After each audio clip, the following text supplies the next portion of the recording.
Valendo. E aí pessoal, tudo bem?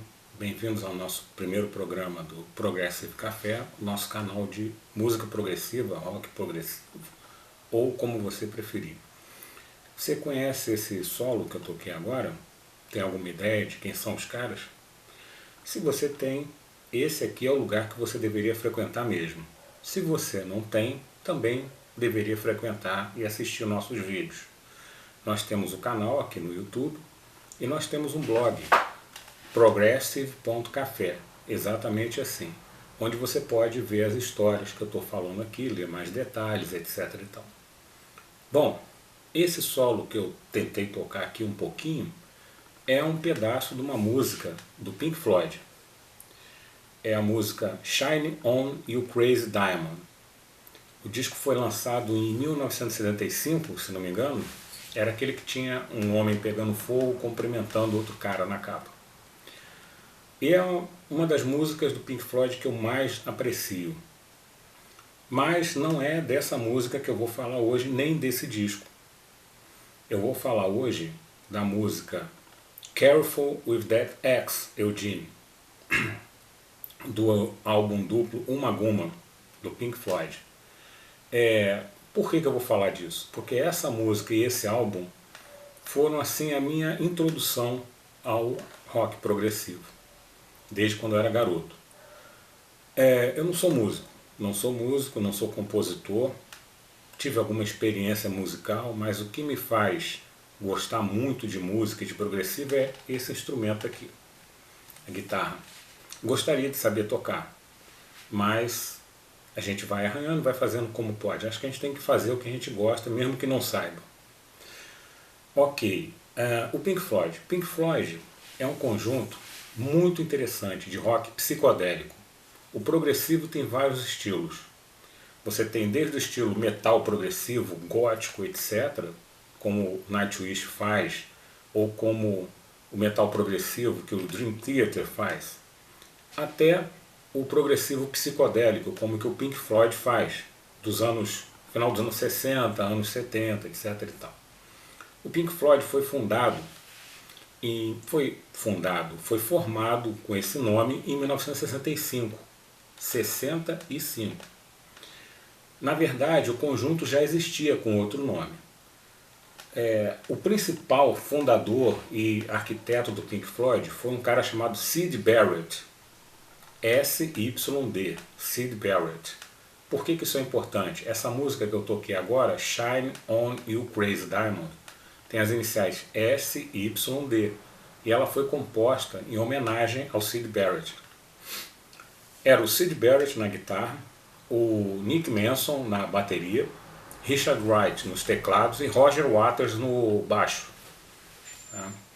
E o líder do conjunto, o principal compositor do conjunto, era o Syd Barrett. Eles gravaram alguns singles e lançaram o primeiro álbum, o primeiro LP naquela época era Long Play, era um disco de vinil desse tamanho, preto, que você botava na vitrola. Isso eu explico no blog. O título era The Piper at the Gates of Dawn. E isso foi lançado em 1967. O álbum recebeu ótimas críticas e tinha as músicas, a maioria composta pelo Syd Barrett, ou tinha participação dele de alguma forma. Uma das músicas mais simbólicas desse disco, desse álbum, foi Astronomy Domini, que eles repetiram também no Uma Guma. Uma música muito interessante que você deve ter ouvido em algum comercial durante a sua vida.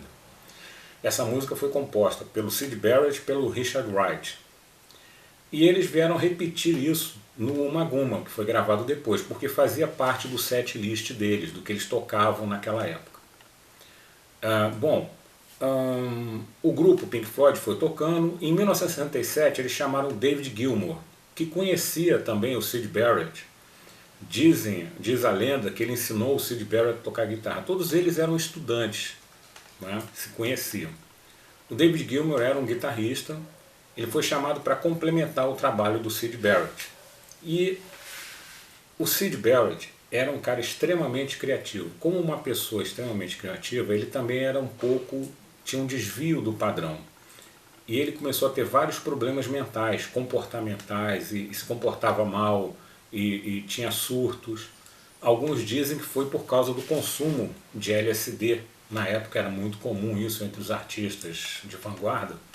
Isso piorou os surtos psicóticos que ele tinha. E a situação piorou tanto que o grupo expulsou-lo da banda em 1968. E aí a situação ficou complicada. O disco que eu estou falando aqui, o Ummagumma, já foi sem a participação do Syd Barrett. Ele foi um trabalho altamente experimental que o grupo queria. O principal compositor passou a ser o Richard Wright. E ele queria fazer um trabalho experimental, que cada componente da banda, já sem o Syd Barrett, compusesse metade de um LP. O álbum era duplo, com composições experimentais. Então esse disco foi muito criticado, o próprio David Gilmour falou que teria sido um fracasso. Eu li isso, mas não sei se é verdade. Mas a crítica adorou o Ummagumma na época, assim como eu mesmo gostei do Ummagumma.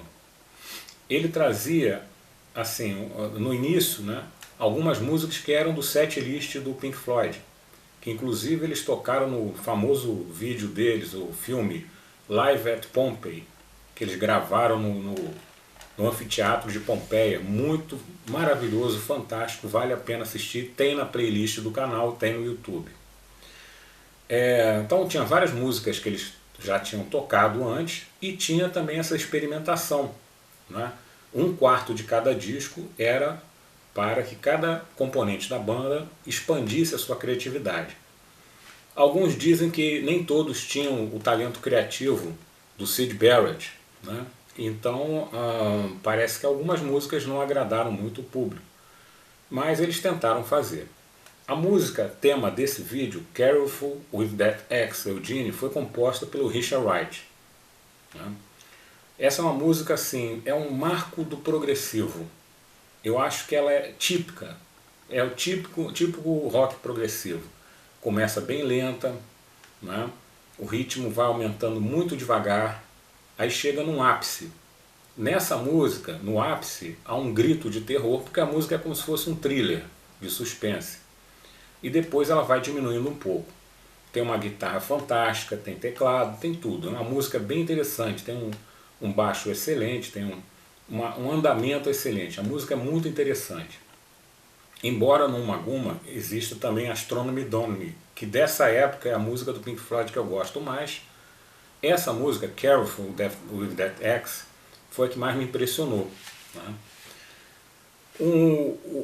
Nessa época, em torno de 1962, o disco foi lançado antes, em 1969, mas eu só o adquiri em 1962 e tem a historinha disso lá no blog. É interessante, vale a pena você dar uma olhada. Eu desconhecia o que era progressivo, nós não sabíamos, não éramos expostos a isso no Brasil, esse tipo de cultura. Na Inglaterra era muito mais tradicional, ainda mais o progressivo psicodélico, né? É claro que eu já tinha ouvido falar de cantores, de roqueiros psicodélicos, né? Todo mundo ouviu falar, e do Festival de Woodstock, etc. e tal, uma série de coisas. Mas o Pink Floyd meio que encarnava isso. Você sentava, ouvia a música com atenção. A primeira vez você não ia gostar. Você só ia começar a gostar da música progressiva com o passar do tempo. E no meu envolvimento com a música progressiva, existiram alguns marcos significativos. Essa música e esse disco foram um desses marcos, para mim, pessoalmente. Outros marcos importantes foram, por exemplo, o lançamento do programa Sábado Som, na Globo, em 1974. Era um programa apresentado pelo Nelson Motta, e ele simplesmente era fantástico. Ele apresentou o filme Live at Pompeii inteiro. Uma coisa fantástica na época, numa época sem internet, sem nada. Eles apresentaram um show inteiro, sem satélite, sem nada. E apresentavam vários conjuntos interessantes apareceram no programa Sábado Som. Outro marco no progressivo para mim, pessoalmente, foi quando o meu pai me levou para assistir o Rick Wakeman no Maracanãzinho em 1975. O Rick Wakeman veio ao Brasil divulgar o trabalho dele, que era Viagem ao Centro da Terra, né? Journey to the Center of the Earth. E era muito fantástico, o show era fantástico, com luzes, ele com aquele monte de teclados. Na época não existia MIDI, né? MIDI, né? De você botar um teclado, botar um cérebro, com um teclado só você controlar vários instrumentos. Então ele tinha efetivamente vários teclados de verdade. E os animais, os dinossauros inflavam com luzes, era uma coisa fantástica. Fora que as músicas desse trabalho do Rick Wakeman eram realmente sensacionais. Poucas pessoas no Brasil sabiam quem era Rick Wakeman. Eu sabia por causa do Yes, que é um outro conjunto que a gente vai falar aqui num outro programa. São os marcos do progressivo para mim. Depois eu fui assistindo outros shows, etc. E outro show que foi muito marcante também foi o show do Jethro Tull no Brasil, que eu assisti no antigo Metropolitan, mas esse é um papo para mais tarde. Esse programa, o Sábado Som, ele era muito sensacional, tá? O tema desse programa era a música Echoes, do disco Medley, do Pink Floyd. Muito fantástica também, que também foi tocada no Live at Pompeii. Ou seja, havia, nesse final dos anos 70, né, meados dos anos 70, havia umas iniciativas de progressivo no Brasil, não só no exterior como no Brasil. E eu comecei a ouvir, nessa época, 75, 76, Vimana, que era um conjunto muito interessante, e vários outros. Agora fugiu da minha cabeça. Tinha vários. O terço era o mais significativo dos conjuntos progressivos nacionais. E depois eu vou falar sobre eles, apresentar mais algumas coisas aí dessa época. Bom, o que acontece? O meu envolvimento com a música progressiva começou por aí. E a minha ideia com esse programa é começar a apresentar a vocês a minha experiência e também dar oportunidade para que vocês possam vivenciá-la. Eu vou falar aqui de várias coisas, algumas vocês conhecem diferente e algumas vocês não conhecem.